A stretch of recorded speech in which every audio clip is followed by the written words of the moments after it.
Innovated lease ഈ അടുത്ത കാലങ്ങളിലായിട്ട് ഒരു 3-4-5-6 വർഷമായിട്ട് നിങ്ങൾ കേട്ടുവരുന്ന ഒരു വാക്കാണ് ഈ ഇന്നോവേറ്റഡ് ലീസ്. അല്ലെങ്കിൽ നിങ്ങളിപ്പോൾ ഓസ്ട്രേലിയയിൽ ആദ്യമായിട്ട് വന്ന ഒരു ജോലി കിട്ടിയപ്പോൾ നിങ്ങളുടെ എംപ്ലോയർ ചോദിക്കുന്നത് നിങ്ങൾക്ക് ഇന്നോവേറ്റഡ് ലീസിൽ കാറ് വേണോ എന്ന്. അങ്ങനെ ചോദിക്കുമ്പോൾ നിങ്ങൾ എന്താണെന്ന് വിചാരിക്കും, എന്താണ് ഈ ഇന്നോവേറ്റഡ് ലീസ്? അല്ലെങ്കിൽ നിങ്ങൾ കാറ് വാങ്ങാൻ പോകുമ്പോൾ ചിലപ്പോൾ നിങ്ങളുടെ കൂട്ടുകാർ ചോദിക്കുക നിങ്ങൾ ഇന്നോവേറ്റഡ് ലീസിലാണ് കാർ എടുത്തത്. ചിലപ്പോൾ നിങ്ങളുടെ കൂട്ടുകാർ പറഞ്ഞിട്ടുണ്ടാവും ഞാൻ ഇന്നോവേറ്റഡ് ലീസിലൊരു കാർ എടുത്തു. അപ്പോൾ ഈ ഇന്നോവേറ്റഡ് ലീസ് എന്താണ്? ഇന്നോവേറ്റഡ് ലീസിൽ നിങ്ങൾക്ക് പുതിയ കാറും പഴയ കാറും അല്ലെങ്കിൽ ഇപ്പം നിങ്ങൾ ഉപയോഗിക്കുന്ന കാറും നിങ്ങൾക്ക് അത് ഇന്നോവേറ്റഡ് ലീസ് എഗ്രിമെൻറ്റിലേക്ക് ആക്കി മാറ്റാൻ പറ്റും. അപ്പോൾ ഈ ഇന്നോവേറ്റഡ് ലീസ് എഗ്രിമെൻ്റ് എന്ന് വെച്ച് കഴിഞ്ഞാൽ അത് ഒരു 3 പാർട്ടീസ് തമ്മിലുള്ള എഗ്രിമെൻ്റാണ്. 3 പാർട്ടി എന്ന് വെച്ചാൽ ഒന്ന് നിങ്ങളുടെ എംപ്ലോയർ, നിങ്ങൾക്ക് ജോലി തരുന്ന കമ്പനി, പിന്നെ നിങ്ങളുടെ ഫൈനാൻഷ്യൽ ഇൻസ്റ്റിറ്റ്യൂഷൻ, അതായത് നിങ്ങളുടെ കാർ ലീസിന് തരുന്ന, കാർ വാങ്ങാനുള്ള പൈസ തരുന്ന ഇൻസ്റ്റിറ്റ്യൂഷൻ. ഇവർ തമ്മിലുള്ള കോൺട്രാക്റ്റാണ് ഈ ഇന്നോവേറ്റഡ് ലീസ്. അപ്പോൾ ഇന്നോവേഷൻ എന്ന് വെച്ച് കഴിഞ്ഞാൽ അല്ലെങ്കിൽ ഇന്നോവേറ്റഡ് എന്ന് വെച്ച് കഴിഞ്ഞാൽ നിങ്ങളുടെ കോൺട്രാക്റ്റിനെ പകുതി അല്ലെങ്കിൽ ഇടയ്ക്ക് വെച്ച് റീപ്ലേസ് ചെയ്യാൻ പറ്റും എന്നുള്ളൊരു ഓപ്ഷനാണ് ഈ ഇന്നോവേഷൻ അല്ലെങ്കിൽ ഇന്നോവേറ്റഡ് എന്ന് പറയുന്നത്. അപ്പോൾ ആദ്യം നിങ്ങളുടെ എംപ്ലോയർ നിങ്ങളുടെ ഫൈനാൻഷ്യൽ ഇൻസ്റ്റിറ്റ്യൂഷനിലേക്ക് പൈസ അടയ്ക്കും. അതിൻ്റെ ഇടയിൽ നിങ്ങൾ ജോലി മാറിപ്പോകാമെന്ന് വെച്ചാൽ ആ എഗ്രിമെൻറ്റ് എംപ്ലോയറിൽ നിന്ന് മാറി നിങ്ങളുടെ റെസ്പോൺസിബിലിറ്റി ആയി മാറും. അതാണ് ഈ ഇന്നോവേറ്റഡ് എഗ്രിമെൻറ്റിൻ്റെ പ്രത്യേകത. അതായത് നിങ്ങളുടെ ഒരു പുതിയ കാറ് വാങ്ങുന്നു, ആ കാറ് വാങ്ങാനുള്ള പൈസ നിങ്ങളുടെ കമ്പനി കൊടുക്കാമെന്ന് പറയുന്നു. എന്നാൽ നിങ്ങൾ ആ കമ്പനിയിൽ നിന്ന് കുറച്ച് കഴിയുമ്പോൾ പോകുന്നു, പക്ഷേ കാറിൻ്റെ ലോൺ അടച്ച് തീർന്നിട്ടില്ല. അപ്പോൾ കമ്പനിയുടെ എല്ലാ ഉത്തരവാദിത്തം ലോൺ അടച്ച് തീർക്കാൻ ഉത്തരവാദിത്തം നിങ്ങളിലേക്ക് മാറുന്നു. അതാണ് ഈ ഇന്നോവേറ്റഡ് എഗ്രിമെൻറ്റിൻ്റെ പ്രത്യേകത. എന്നാൽ ഈ സാധാരണ ഈ ഇന്നോവേറ്റഡ് എഗ്രിമെൻറ്റ് 1 മുതൽ 5 വർഷം വരെയാണ് സാധാരണ ഈ എഗ്രിമെൻറ്റിൻ്റെ കാലാവധി.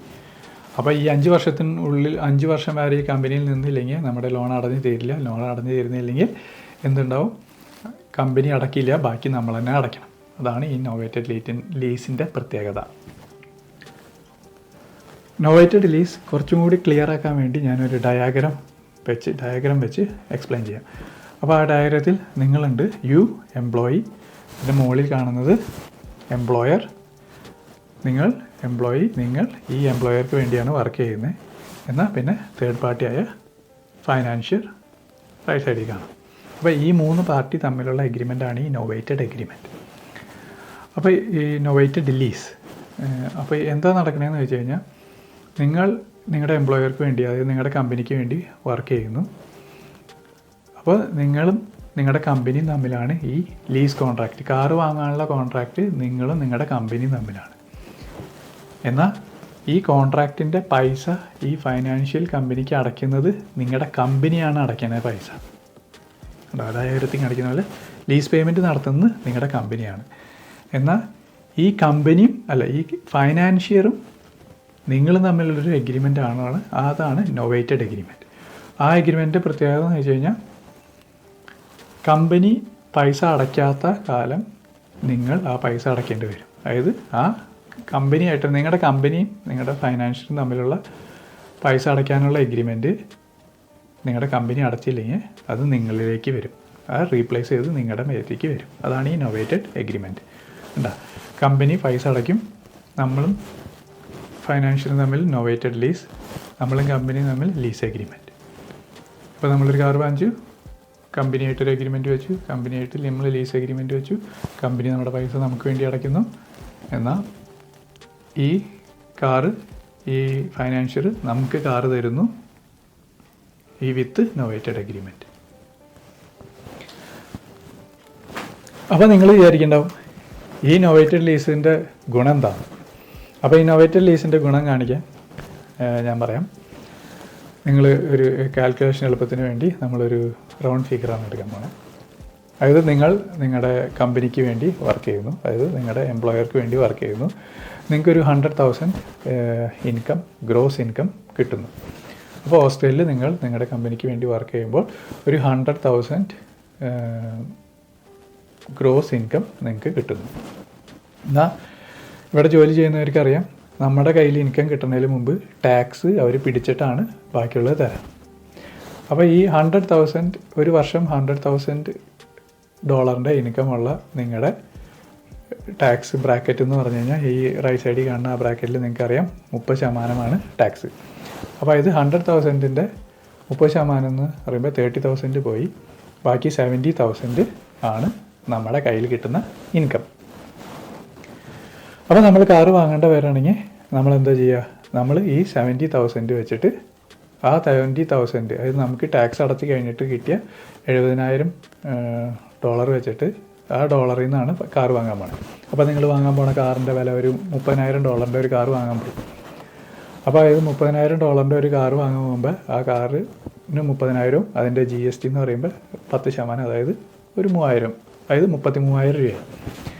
അങ്ങനെ നോക്കുമ്പോൾ ഈ നമ്മുടെ കയ്യിൽ കിട്ടിയ ഇൻകം, അതായത് 70,000 നിന്ന് 30,000 കുറയ്ക്കുമ്പോൾ എത്രയായി? 40,000. 40,000 നിന്ന് ഈ 3,000 കുറയ്ക്കുമ്പോൾ 37,000. അപ്പോൾ നമ്മൾ കാറ് വാങ്ങിച്ചു കഴിയുമ്പോൾ നമ്മുടെ കയ്യിൽ ഉണ്ടാവുന്ന ആ വർഷം നമ്മുടെ കയ്യിൽ ഉണ്ടാവാൻ പോകുന്ന പൈസ എന്ന് വെച്ച് കഴിഞ്ഞാൽ എത്ര? $37,000 നമ്മുടെ കയ്യിൽ കിട്ടുക. ഇതാണ് നോർമൽ രീതിയിൽ നോവേറ്റഡ് ലീസ് ഇല്ലാണ്ട് കാർ വാങ്ങുമ്പോൾ നമ്മൾ എൻഡ് ഓഫ് ദ കാർ വാങ്ങിച്ച് എല്ലാം കഴിയുമ്പോൾ നമ്മുടെ കയ്യിൽ കിട്ടുന്ന പൈസ $37,000 ഓസ്ട്രേലിയൻ ഡോളറാണ് നമ്മുടെ കയ്യിലുണ്ടാവുക. ഞാൻ എല്ലാ ഡീറ്റെയിൽസിനും പോയില്ല, ഒരു റഫ് ഐഡിയക്ക് ഈസി ഐഡിയ സിമ്പിളായിട്ട് പറയാൻ വേണ്ടിയാണ്. ബാക്കിയുള്ള കുറേ കാര്യങ്ങളുണ്ട്, അത് ഞാൻ പിന്നെ പറഞ്ഞുതരാം. അപ്പോൾ ഇതാണ് നോർമലായിട്ട് നമ്മൾ കാർ വാങ്ങുമ്പോൾ ഒരു രീതി എന്നാൽ പറയാം.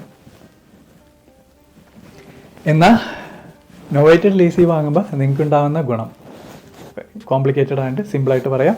വേറെ ഒന്നുമല്ല, നിങ്ങൾ പഴയ പോലെ തന്നെ നിങ്ങളുടെ എംപ്ലോയറിന് വേണ്ടി ജോലി ചെയ്യുന്നു. നിങ്ങളുടെ ശമ്പളം 100,000 ആണ്. എന്നാൽ കമ്പനി പറയുന്നു നിങ്ങൾക്ക് ഞാൻ 70,000, നിങ്ങളുടെ ഇൻകം 100,000 അല്ല $70,000 ആണ്. എന്നാൽ ഈ $30,000 കമ്പനി നിങ്ങൾക്ക് വേണ്ടി കാർ വാങ്ങുന്നു. നിങ്ങൾ വാങ്ങുന്നതിന് പകരം കമ്പനി തന്നെ വാങ്ങുന്നു. അപ്പോൾ കമ്പനി 30,000 കാറും പ്ലസ് 70,000 നിങ്ങൾക്ക് തരുന്നു. അപ്പോൾ അതായത് മൊത്തം നോക്കുമ്പോൾ നമുക്ക് അപ്പോഴും 100,000 തന്നെയാണ് നമ്മുടെ ശമ്പളം, പക്ഷേ കാറ് കമ്പനി വാങ്ങുന്നു. അപ്പോൾ കമ്പനി 30,000 രൂപയ്ക്ക് കാർ വാങ്ങുമ്പോൾ ആ കാറിന് GST അടയ്ക്കേണ്ടി വരുന്നില്ല. അപ്പോൾ 3,000 രൂപ അവിടെ ലാഭമായി. എന്നാൽ കമ്പനി കാർ വാങ്ങി കഴിയുമ്പോൾ നമ്മുടെ ഇൻകം എന്ന് കാണിക്കുമ്പോൾ ഇൻകം നമ്മുടെ പേ സ്ലിപ്പിൽ വരുമ്പോൾ അത് നമ്മുടെ ഇൻകം എത്രയായി കുറഞ്ഞു? 70,000 കുറഞ്ഞു. അപ്പോൾ നമ്മുടെ ഇൻകം 70,000 ആണ്, 100,000 അല്ല. കാരണം 30,000 കാർ വാങ്ങിച്ചു. ഈ 70,000 നമ്മുടെ ഇൻകം വരുമ്പോൾ ഗവൺമെൻറ്റിന് ടാക്സ് അടച്ചിട്ടേ നമുക്ക് ഇൻകം കിട്ടുള്ളൂ. ആ ടാക്സ് എന്ന് വെച്ച് കഴിഞ്ഞാൽ അതിൻ്റെ 30% ആണ്. ടാക്സ് ബ്രാക്കറ്റ് ലെഫ്റ്റ് സൈഡിൽ കൊടുത്തിട്ടുണ്ട്, അതിൽ നോക്കുമ്പോൾ അറിയാം 30% ആണ്. അപ്പോൾ ഈ 70,000 30% എന്ന് പറയുമ്പോൾ $49,000 ആണ് നിങ്ങളുടെ കയ്യിൽ കിട്ടുന്ന ഇൻകം. അപ്പോൾ നേരത്തേൽ നമുക്ക് കിട്ടിയത് 37,000 കയ്യിൽ കിട്ടിയത്. ഇതിൽ 37,000 പ്ലസ് കാറും, ഇതിൽ നമുക്ക് കിട്ടുന്നത് 49,000 പ്ലസ് കാറും. ഇതാണ് ഈ നോവേറ്റഡ് ലീസിൻ്റെ ലാഭം അല്ലെങ്കിൽ ഗുണം. ഇതിന് വേറെ കുറേ കാര്യങ്ങളുണ്ട്, അത് ഞാൻ പിന്നെ വരുന്ന വീഡിയോകളിൽ ഞാൻ അതിനെക്കുറിച്ച് ഉള്ള ഐഡിയകൾ തരാം. ഇത് ഒറ്റ ചോദ്യത്തിൽ അല്ലെങ്കിൽ ഒറ്റ തരത്തിൽ നിങ്ങൾക്ക് ഇതിനെക്കുറിച്ച് അറിയണമെങ്കിൽ ഇതാണ് നോവേറ്റഡ് ലീസ്, എന്താണ് ഇതിൻ്റെ ലാഭം, എന്താണ് ഇതിൻ്റെ ഗുണം. അപ്പോൾ ഇത് നിങ്ങൾക്ക് ഇഷ്ടപ്പെട്ടെങ്കിൽ, ഇതറിയാത്തവരുണ്ടെങ്കിൽ ഇതറിയാത്തവർക്ക് അയച്ചു കൊടുക്കുക. അല്ലെങ്കിൽ ഇഷ്ടപ്പെട്ടിട്ടുണ്ടെങ്കിൽ ലൈക്ക് ചെയ്യുക, ഷെയർ ചെയ്യുക, സബ്സ്ക്രൈബ് ചെയ്യുക. Thank you for watching. Out catch it.